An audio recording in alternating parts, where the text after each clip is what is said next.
The clock on his desk showed 2:45 a.m. The scent of freshly baked donuts and coffee had brought him back to a better reality than the one he used to work in. No pain in the ass colleagues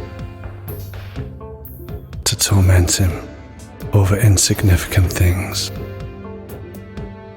No cases to solve, to lick this and that DA's ass.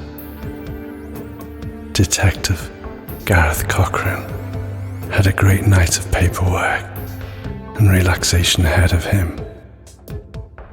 The third or fourth since he had rejoined the FBI. At the age of 45, he had believed he could make a change in his life, and for 2 years, he had managed to keep away from everything and everyone, traveling non-stop and without any destination, arriving in Bali like so many before him. He believed he would find all the answers he needed. And, as it often happens, he found himself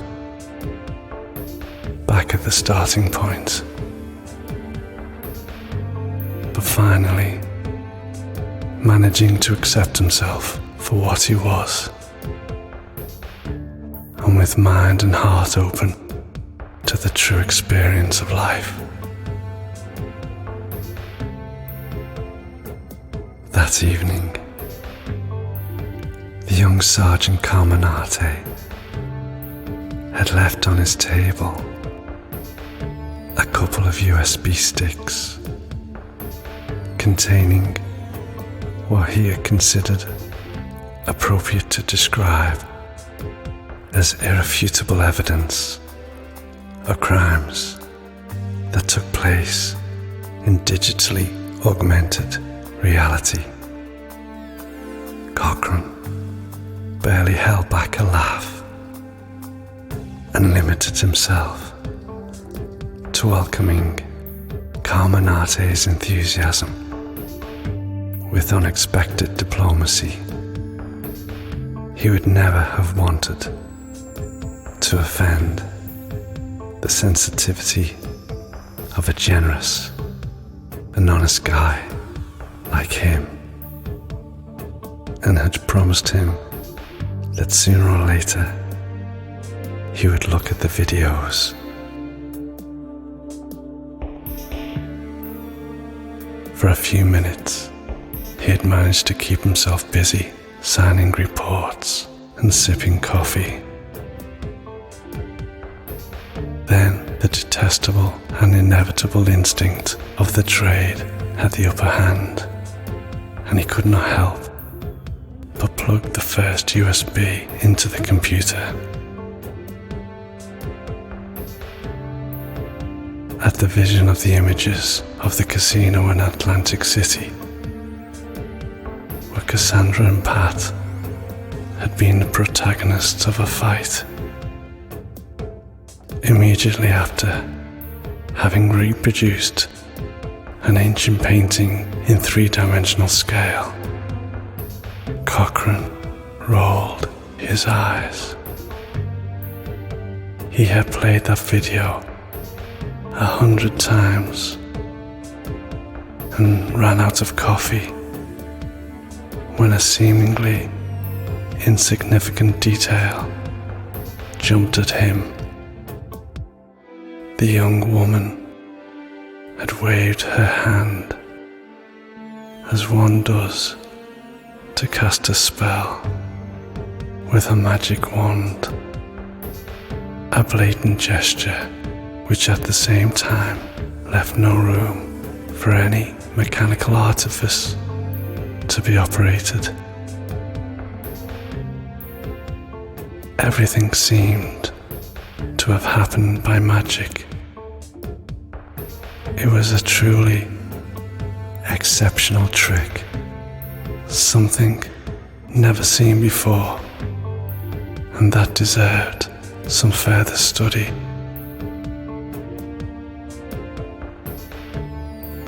After filling his cup with more coffee, Cochrane had started taking notes on his black leather moleskin and had also run the second USB,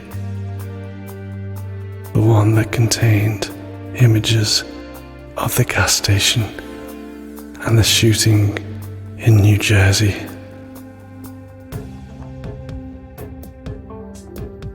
Cochrane slumped back in his chair and closed his eyes for a moment.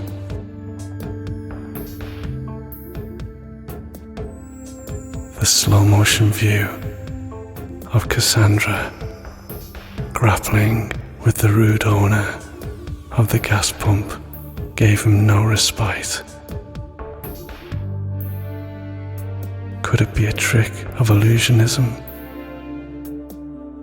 And for what purpose? To steal? And between one trick and another, an agent got murdered. He was surprised to see them transformed once again, and yet to recognize, without hesitation, her eyes, which the blue contact lenses did not seem able to completely hide. What kind of man could ever believe this woman is a man? He snorted. And then an Afro-American agent in the role of a driver got killed as well, and the two magicians were there. That was a case, a truly interesting case. Cochrane took a deep breath and opened his eyes again. The clock struck 5, and he turned on the radio on his favorite station. He would try to rest for a couple of hours before telling Carminati that they would work on this new case together. And meanwhile, Aljaro sang, "I will be here for you."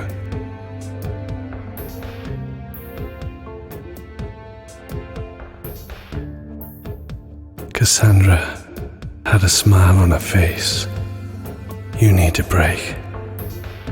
Suddenly, the hotel room opened up, and the portrait of Sylvia von Harden by Otto Dix came to life. She was smoking a cigarette in a cafe with red walls, and she was drinking a cocktail. Cassandra grabbed 2 chairs and sat down next to her. "Would you care to join us, Pat?" Cassandra said, as she pointed to the chair next to her. Almost immediately, there were 2 Long Island iced teas, looking extremely inviting. We raised our glasses towards Sylvia and said in unison, "It is a real pleasure to meet you." She smiled with that magnificent face and hair. Pat was transfixed as he looked at her hands while she was smoking her cigarette.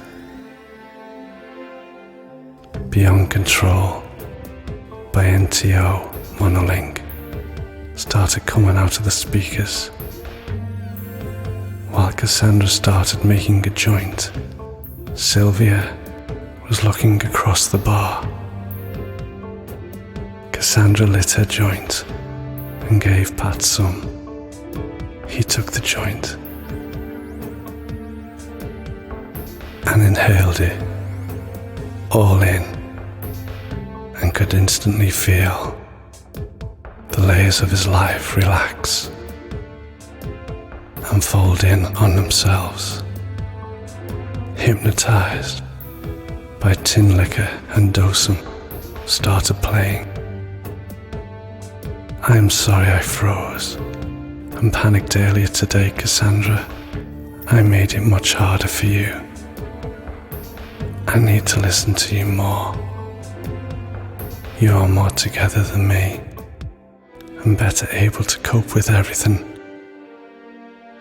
You think in a very different way to me, but I need to try and listen to you more and learn from you. This situation is not ideal at all, but we need to work with it and see if it is possible to find a way forward. It seems to me you are far more adapted to this fucked up, multi-layered terrain that we find ourselves in than I am. I have been struggling. Cassandra smiled. Don't worry, just enjoy the moment. Monolith by Q Raon started pumping out. Pat smiled and raised his glass to Cassandra, sipping and enjoying the Long Island iced tea. Before they knew it, they had finished their glasses, and another two refreshed and full glasses of the cocktail appeared. This is lovely. I wish there was more time for things like this. Garden by Rampa Versus and Me was flowing out now. The room felt magical. Cassandra looked at Sylvia. You were never lackluster, Sylvia. You were always your own beauty. A beautiful minus sign in a world full of meaningless ruts. A symbol of salt spilt on a photograph in a shopping mall full of gift shops. The feel of the desert in the cold tile at the heart of the skyscraper. The rhythmic pulse that flies like a broken dance in an over-rehearsed, soulless glare. The world of non-stop neon. Everything falling outside, nothing burning, nothing growing on the inside. Sylvia said nothing, but there was a hint of a tear behind her monocle as she raised a glass to Cassandra. Cassandra and Pat rose from the table. It is time for us to go, but it was an absolute pleasure to meet you at last. With that, Cassandra and Pat found themselves back in the hotel room. Pat cleared his throat. Let's get to work. You start on the phone, and I will start on the laptop. And don't forget, we have the pleasure of sharing the finger. They both laughed.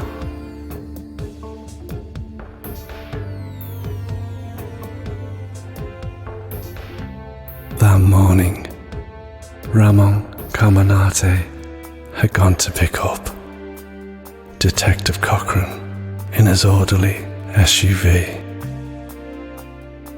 He was wearing a dark blue suit that barely contained the muscles he had trained with fatigue and consistency every single day. This would be his first major mission, and what's more, alongside the most controversial an interesting detective in the whole department. Ramon was the pride of his parents, who, arriving from Cuba 30 years earlier, had rebuilt their lives by running a dance school in Queens.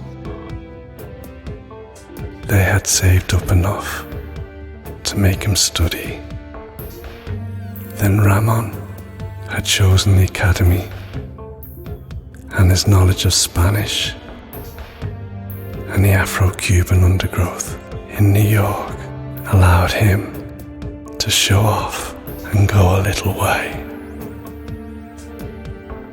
A one-piece boy, his colleagues said of him, and everyone was quite surprised by the enthusiasm he had revealed at the news of having to work with Cochrane. But Ramon was looking forward to proving that he had a brain and not just a well-developed body, and this seemed to be his chance. Entering the car, Cochrane was greeted by hot coffee, donuts, and an unsettling smile. Carmenate, we have a long day together ahead of us. Let's define some basic rules. First of all, relax. We're not going to the White House. Then if you don't mind, I'll drive. Carmenate closed his mouth and opened the door to give up the driver's seat. Cochrane took off his jacket and put on his dark glasses. Where do you want me to set the navigator? Carmenate asked him, a little hesitantly. Cochrane didn't answer and handed him a road map. We head to a Wilmington gas station, a little further on Philadelphia. You can relax, study the map, enjoy the ride, Cochrane added, explaining, albeit informally, the hierarchy in their team. Then once he connected his cell phone to the car stereo, he started the best of Marcelino Guerra, opening Ramon's mouth and heart. Marcelino Guerra, teniente, it surprises me. No sabía que conocía este tipo de música. Cochrane smiled. Me conocerás un poco mejor. Only debes saber que sigo soñando con la Casa de la Música on Trinidad. But now, let's focus on how to approach this case. Ramon was increasingly baffled by Cochrane, as if he no longer even needed to know how complicated this case was going to be. Less than 2 hours later, Cochrane and Carmenate got out of the SUV to refuel at the same gas station where Pat and Cassandra had put on the show, while Ramon checked that the litres poured into the tank matched those actually paid. Cochrane had visited the half-destroyed but strangely clean toilet, and the booth that sold cold drinks, snacks, and too many men's magazines. Without saying a word, he approached the owner of the gas station, who smelled of beer and tobacco and betrayed a scant acquaintance with soap. He braced himself and showed him his badge. The man seemed to come to his senses from his habitual torpor and got back upright, revealing his entire size. Cochrane took out a photo of Pat and Cassandra, and the man's eyes widened. Cochrane pulled his chair up to him, and the man sat without making a fuss. He smoothed out his matted hair and took a deep breath. I thought I had hallucinated. If it weren't for the fact that my accounts didn't add up anymore. Cochrane looked him straight in the eye. I don't want to know why you never called the police or never filed a complaint. I don't care. But I'm interested in knowing how the events unfolded. The man rubbed his eyes. I don't know. I don't know what to say. I felt like I was in the middle of a tornado. Only there was no wind, and I couldn't move. That foreign woman had a very strange face. You'll think I'm crazy. Nobody here thinks you are crazy. Keep talking, Cochrane reassured him, continuing to take notes on his moleskin. The man took courage. I feel like I was in the center of one of those superhero movies. Those two are not normal. They are aliens. I don't know.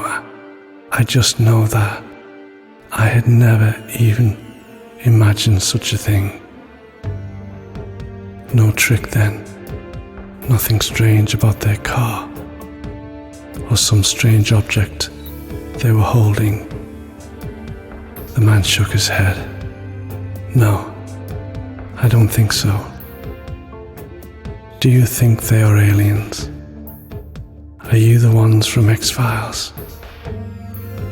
Will they come back to hurt me? Cochrane smiled.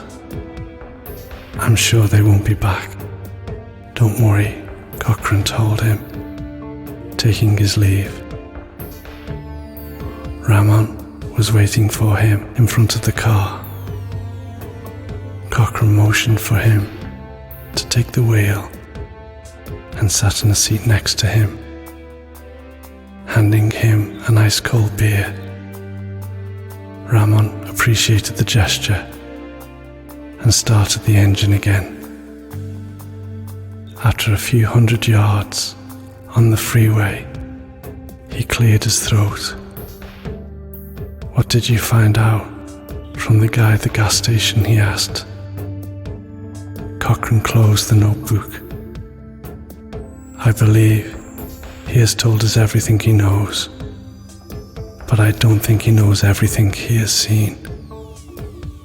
Ramon was not disappointed with the answer and pushed the accelerator pedal while the stereo was playing Guajiro by Ronaldo Crea.